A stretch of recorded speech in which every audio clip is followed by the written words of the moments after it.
One of the petitions in the Lord's Prayer is, "Lead us not into temptation." Temptation is something each one of us deals with daily. Ongoing suffering or disappointment tempts us to despair. We are tempted by desire for something we don't have: a different spouse, a different profession, or different life circumstances.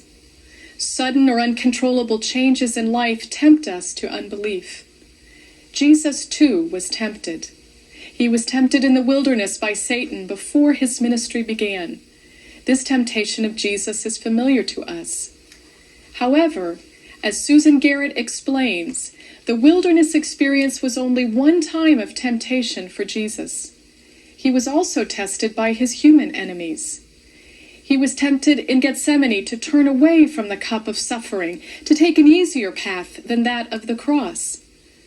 We can take comfort in the fact that Jesus faced ongoing temptations because we do too. We don't have a once-and-for-all victory over temptation in life. We must overcome temptation daily, maybe even hour by hour. But the writer of the book of Hebrews reminds us, we do not have a high priest who is unable to sympathize with our weaknesses, but we have one who in every respect has been tested as we are, yet without sin. Let us therefore approach the throne of grace with boldness, so that we may receive mercy and find grace to help in time of need. Mark's gospel presents Jesus as one who was tested or tempted, not just once, but many times throughout his ministry. The first and most obvious instance of testing is Jesus' trial by Satan in the wilderness. Mark has placed this incident just after Jesus' baptism, when the voice from heaven says, "You are my Son, the beloved. With you I am well pleased." So also in the Old Testament, God had declared pleasure with Job just before Satan stepped forward to test him. In both Job and Mark, God authorizes Satan to test whether the righteous one is worthy of God's acclaim. Indeed, Mark's language on this point is strong. Through the Spirit, God drove Jesus out into the wilderness to be tested. We need to see all three gospel temptation accounts against the backdrop of ancient Jewish piety. In Mark's era, Jews assumed, partly on the basis of Job, that righteous persons are tested regularly and often. As the Jewish author Ben Sira had written, "My child, when you come to serve the Lord, prepare yourself for testing." The trials of the righteous were thought to include tests of affliction and tests of seduction. In trials of affliction, persons are tempted to give up faith or obedience in order to end suffering. In trials of seduction, persons are tempted to stray from God's path by false promises of comfort or gain. So Jesus was tested with the affliction of hunger, and in Matthew and Luke, with the devil's seductive promises of miraculous rescue and world rule. According to the Gospels, God intended that Satan test Jesus, but the authors and early readers probably thought that Satan and God had looked for different outcomes. God expected Jesus to endure, while Satan worked to lead Jesus astray. Mark refers to Jesus being with the wild beasts and the angels ministering to him. Here he is alluding to Psalm 91, the very psalm the devil quotes to Jesus in the temptation accounts in Matthew and Luke. Psalm 91 was understood by other Jews from this era as a promise of protection from demonic powers. By alluding to this particular psalm, Mark suggests that Jesus persevered in God's power against the diabolical forces that assaulted him. That is why, in Jesus' exorcisms, the demons recognized him as one who was stronger than their master, the devil, and whom they must therefore obey. In Mark's Gospel, Jesus is also tested by his human enemies.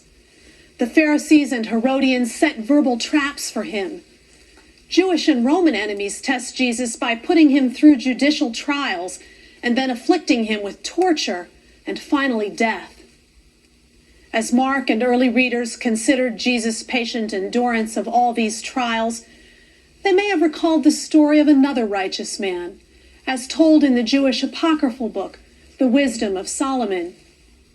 The name of the good man in this account is not given. His enemies are said to be members of the devil's party, blinded by their own wickedness. They say to one another, "Let us see if his words are true, and let us test what will happen at the end of his life. Let us test him with insult and torture. Let us condemn him to a shameful death, for according to what he says, he will be protected." A little later, the author says, "The righteous persons who have endured such testing unto death are like gold refined in God's furnace, or like a sacrificial burnt offering acceptable to God." In a similar way, Mark and early readers may have supposed that Jesus' endurance of testing rendered him tried and true, and moved God to accept his death as a worthy sacrifice, able to atone for human sin. In Gethsemane, Jesus says to his disciples, "Pray that you may not come into the time of trial. The spirit indeed is willing, but the flesh is weak."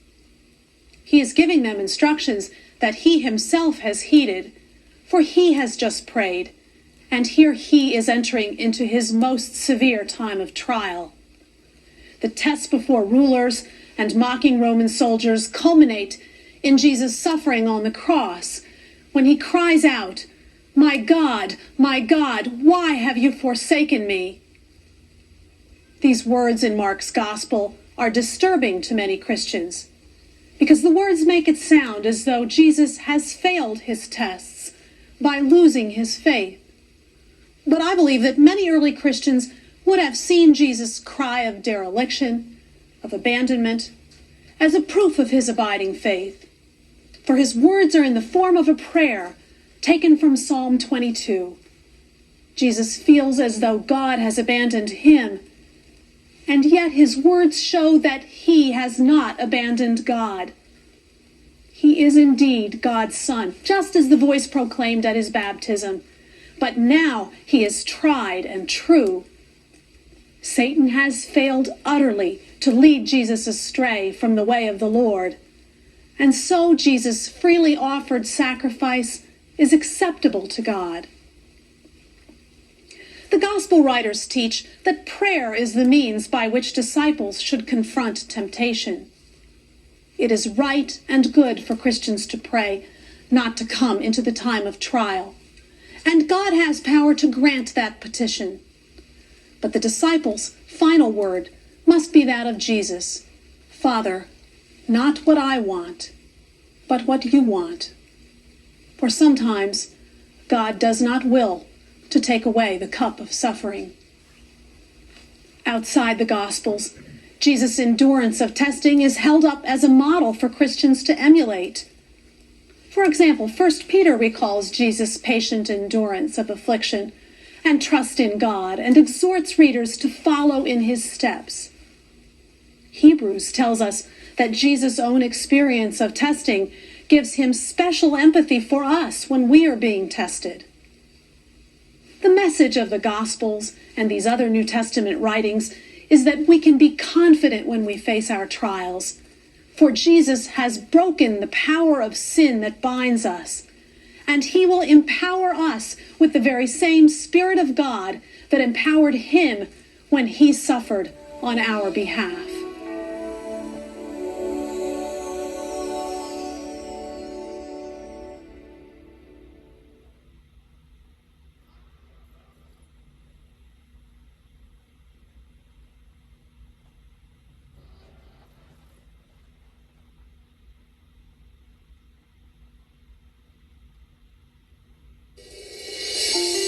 In those days, Jesus came from Nazareth of Galilee and was baptized by John in the Jordan.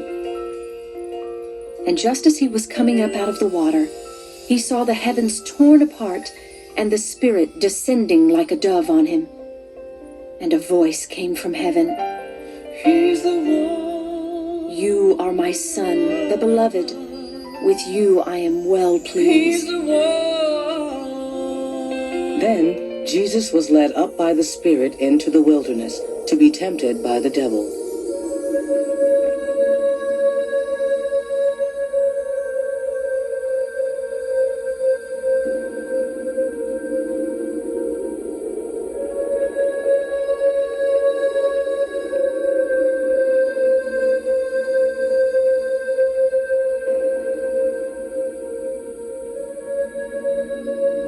If you are the Son of God, command this stone to become a loaf of bread. Jesus answered him, "It is written, one does not live by bread alone." If you then will worship me, it will all be yours. Jesus answered him, "It is written, worship the Lord your God and serve only him."